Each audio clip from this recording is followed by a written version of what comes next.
Hello everyone, this is a special edition of Shelby This Week. Through the years, we've devoted this newscast to a brief look back.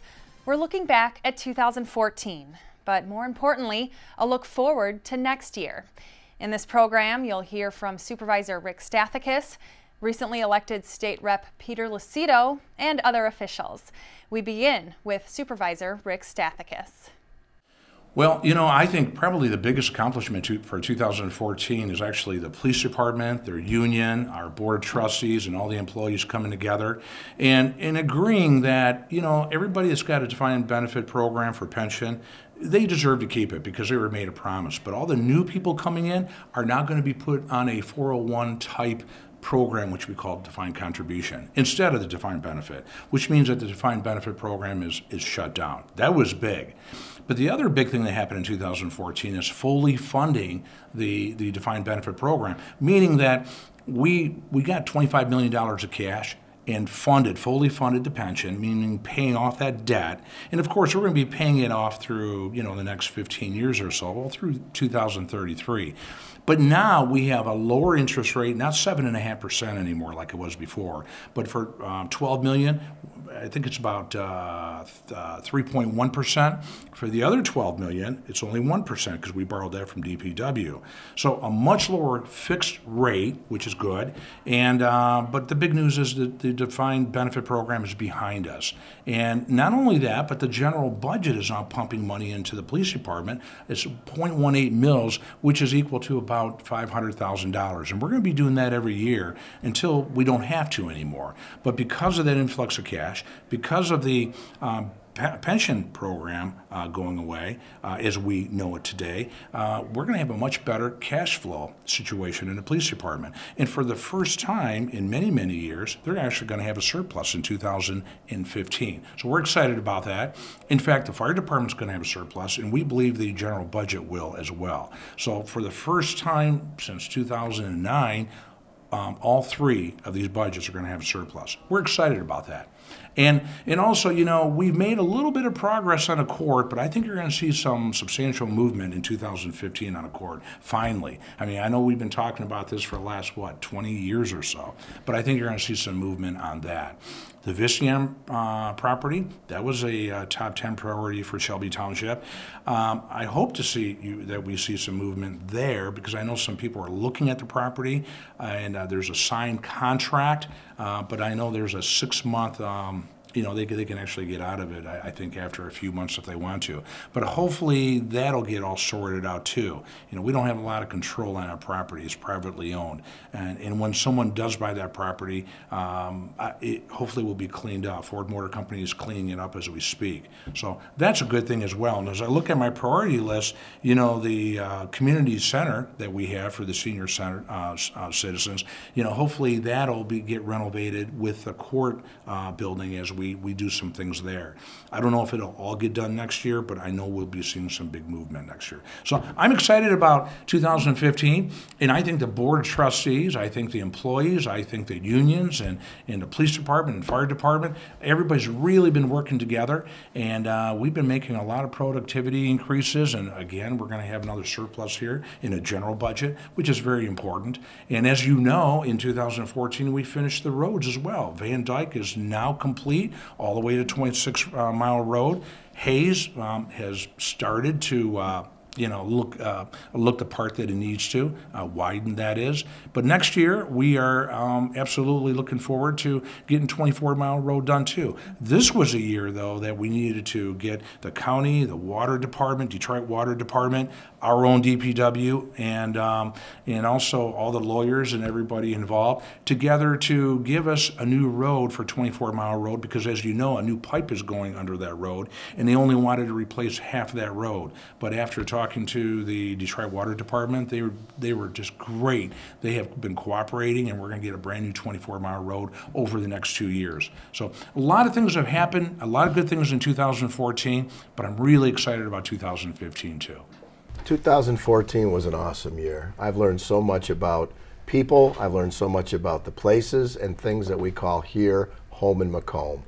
I love the people of the 36th District. I've had a chance to nail it all the way from the south end of Shelby all the way to the north end of Bruce Township. And I've listened to a lot of concerns and really the needs of the community. And I'm hoping to fulfill those needs when I get to Lansing in another 30 days.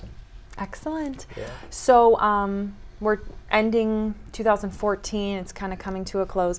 Talk about what do you want to do in the future for 2015? 2015, well, Megan, they've already taken us and they've put us through what's called orientation in Lansing. And it was pretty neat. It was a lot of work. We spent 2.5 days up in Lansing. We had to learn what a bill is, how to present a bill, and the whole process of what it is to make law. And then they gave us an opportunity to submit up to 10 bills that we can have looked at. And I had put some bills through, and I'm hoping that they're going to churn it out in the system and work its way through so we can help not only this community, but also the state of Michigan. So I brought a list of these bills here today with me. Excellent. Do you want to read some? Well, here's what I have. I have a patient advocate for healthcare and durable power of attorney. I want to take a driver's license, and on the back, I see so many people that have problems where they go to a hospital and they don't know who to call, or they don't know whether or not they're going to be on life support or if they want to be resuscitated. So on the back of a driver's license, I want the Secretary of State, when somebody comes in to get a driver's license or upgrade a driver's license if they move, to put who their patient advocate is or their healthcare power of attorney. It could be as easy as like me putting my wife, Anne Marie, on the back and a phone number. Now they know, or at least should know, what to do in those emergency situations. It'll alleviate the stress at a hospital, and it will also alleviate the stress within a family because that's the person that they've designated. So the benefits that the state and the federal government pay, I want to see those terminate after death, because too many times the state of Michigan or the federal agencies are getting ripped off. And when they get ripped off, that hurts all of us, the taxpayers that are paying into these benefits to help the needy. As a result, I want that porthole to be set up so that the coroner or the undertakers will go ahead and notify when they prepare a death certificate. They will notify the state through the porthole and say, this person is deceased, here's their name, social security number, and date of birth. And guess what? Now the state has the porthole, they can go ahead and close the gates on all those services. And we're not paying for somebody else's benefit that didn't deserve it. And therefore we can save money internally. Good. Yeah. There's also, I want to repeal laws. I want to take them off the books. We spent years cutting down trees and putting them in law books. Now let's take them off. And some of those laws have to do with laws that are not enforced. And those laws that are not enforced, why have them on there? We don't have a need to have a law in place that can't be enforced or won't be enforced. It's disingenuous to people that have it on their books. And then the last thing I wanted to talk about is a voter registration identification card. We can have this back on the driver's license again. It would have your district, it would have your thumbprint, okay? And they could swipe it through, and now they know that that's the individual that's voting and they're in the right district or the precinct. Works for me. Yeah, that's great. Yeah. And so personal changes in the past year and in this upcoming year. Talk about transitions of going up to Lansing. You know what? I love the fact that I'll be in Lansing. I love the fact that I'll be giving back to the community and working as a public official or a public servant. And that's pretty humbling, because all these years being in private sector of 30 years, it is tough. I have to now walk away from my law practice. You know, I'll be involved on basically a consulting basis, but the day-to-day operations have been turned over already. It's tough because now I got to leave the magazine that I cherish and love about Macomb County, the Macomb Now magazine. It's tough because I'm going to be up in Lansing at night 3 times a week. And it could be 4, depending on if we're running in late sessions. So these things here are factors that are normally not considered when you're running for office, but become a cold reality when you've been there now. But you know what? It's bittersweet. I've had a great run in the private sector. I've had a great run with the magazine, and I'm hoping to make a great run for the 36th district. An issue that we need to address next year, I hope first and foremost, is comprehensive tax reform. And the best way, I believe, to absolutely turbocharge our economy would be to adopt fundamental tax simplification and reform. Really, the goal has to be making our tax code simpler and fair. And I hear all the time from families, from small businesses, that the tax code, of course, after all these years, has just become so complex, and the cost of just complying with it is going through the roof. And so that has to change. So does our corporate tax rate, which actually is the highest in the entire world, which makes it, of course, very difficult for American businesses to compete with foreign companies. So we have had some great accomplishments this past year, many, I would say most of which would not have been possible without the very valuable feedback and the input that I get from you, the constituents that I am so honored to represent in the U.S. House of Representatives here in Congress. And next year, I feel very optimistic that we can tackle some of the major challenges facing our great nation. And in just a few short weeks, actually on January 6th of 2015, I will once again take the oath of office. And that is an oath that requires me to defend our nation against all enemies, foreign and domestic, and to protect the sacred freedoms established by our Constitution, those that make America the greatest country in the world. And that is an oath that I take very seriously, and certainly representing the hardworking families, the business owners, the farmers, the military personnel of the 10th Congressional District in the great state of Michigan is just such a personal privilege and honor for me. In 2014, I was privileged and I was honored to be reelected to the state Senate again. And I have to tell you that it's absolutely thrilling to me to be able to serve in the state Senate. I'd like to thank all my supporters for re-electing me. If by chance you didn't vote for me, thanks for not voting twice. But understand this, I represent all the people, and I always will represent all the people. If I had to pick one thing that I'm very proud of is my committee, and I'm chairman of that committee, Finance. We reformed the personal property tax on business machinery. That's all businesses across the state of Michigan. And that we not only did it once, we did it twice. We did it twice because we wanted to make all the local communities whole in regards to this. But personal property tax reform has been attempted now for 30 years, and we got it done. And basically what it does is when a business person buys a piece of equipment like that camera, this table, that computer in your office, that business person has to pay a tax on that for perpetuity. He doesn't, they don't anymore due to personal property tax reform. And I think Michigan becoming personal property tax free, I think it's a game changer for the state of Michigan. And I'm very proud of that piece of legislation. Excellent. Any other accomplishments in 2014? We have continued day by day to make Michigan a more business friendly state. Okay. We had our credit rating upgraded by all three major credit rating agencies. The one thing, now this has taken place over the last 3 years, but Michigan's unemployment rate has gone from 14.5% to 7.6%. It's a 7% drop, and I know it's still up there, but we've dropped 7%, and we're looking to get it down below 5. So we're all very proud of that. And that was done. That's been done in a bipartisan effort too. Hasn't been all Republican effort legislation. This legislature has done a good job over the last 3-4 years, except for roads, which is hung out there a little bit too long. We're going to get that done one way or the other. It's going to get done. Yeah, I'm very proud of it. Excellent. A look ahead, 2015. What are some of the things you'd like to do this year? I think in my first 4 years, concentrated on helping businesses of all sizes.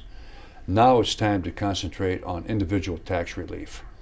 And what I want to do is this: I want to roll back our state income tax rate from 4.25 to 3.9 over the next 4 years. Drop it a tenth of a point each year. At the end of 4 years, that is a bona fide $700 million tax cut, and I think people around the state will fully appreciate that. Another thing I'd like to do is I would like to do something radical in regards to taxes. Florida does not have a state income tax. Well, Florida's population, more and more people are going to Florida because of that. I want to be looking into these types of areas, because these are game changers. So those are basically my plans for the next year. Well, I look at it as a good year for the county. I mean, there's been a lot of good things that have been happening. If you look at it, from a numbers perspective, the population growth and increase in the county, the investment in Macomb County, whether it's small retail chains and or some of the larger corporations, there's been a huge investment in Macomb County, with people wanting to live here and with people wanting to invest here. That's a great statement. I think it's because a lot of good things are happening.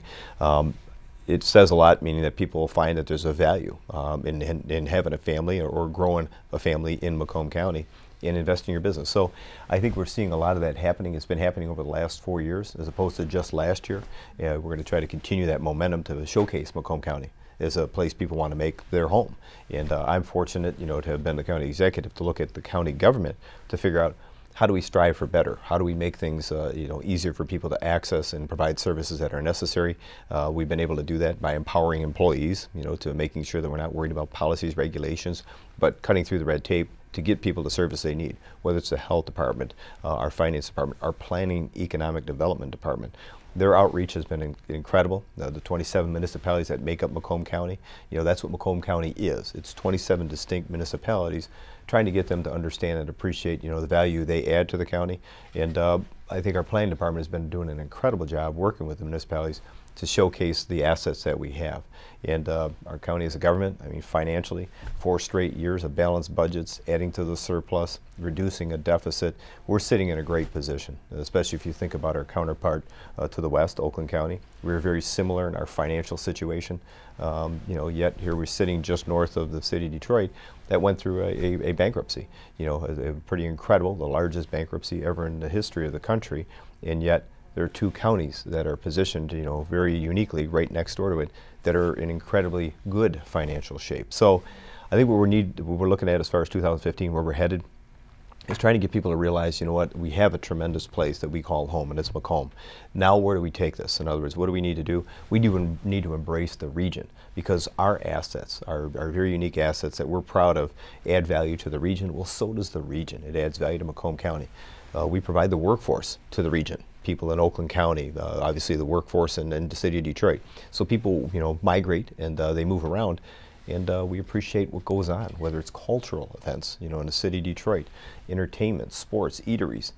I'm a guy that loves to go to Tiger games. I love to go to the football games, and that's in Detroit, our urban center. So our job is to figure out, how do we lift up the region and get people to recognize how important this region is to the world economy, so that we can compete for people who want to live here and people to want to grow business here or to invest. And so that's what I'm planning for 2015, is get people to really understand the importance of Macomb County and how we fit into the region, and the importance of the region to Macomb County as well. Well, right now Macomb County has done so well, and so now you're kind of going out of the boundaries of the county and trying to do well around the whole area. Yeah, if you think about it, when you're a kid growing up, it's like, the very first experience you have is your neighborhood. You're in your house, and then all of a sudden you get to go outside, you're playing with some neighbor kids, and as you start getting older, you get a bicycle, maybe you can go to the street next to you or a couple more streets, and it kind of enriches your life with the experience of friends and neighbors or people that you get to see.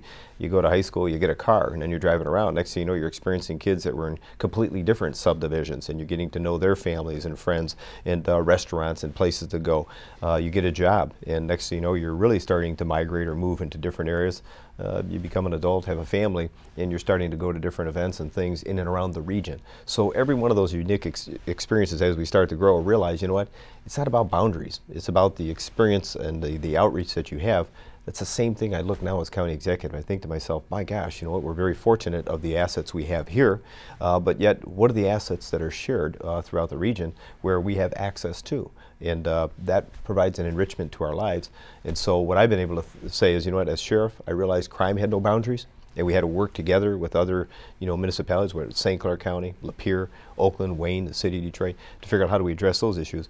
But when it comes to economic development and growth of our own, you know, I guess personal perspective, as well as within our counties, we can no longer be, you know, we're going to be competitive to some degree, but the reality is we need to come together as a region to compete for world resources. And for people to say, you know what, that is a great place on the map, you know, of the entire world to go and to recreate, to have a quality of life, to have a job, and to grow a family. So I think it's time that we all come together and realize, you know, we need to help grow the region together, as opposed to talk about what we, I guess, what we don't like or what we may disagree about, because I think there's more that we should be appreciating that we do have.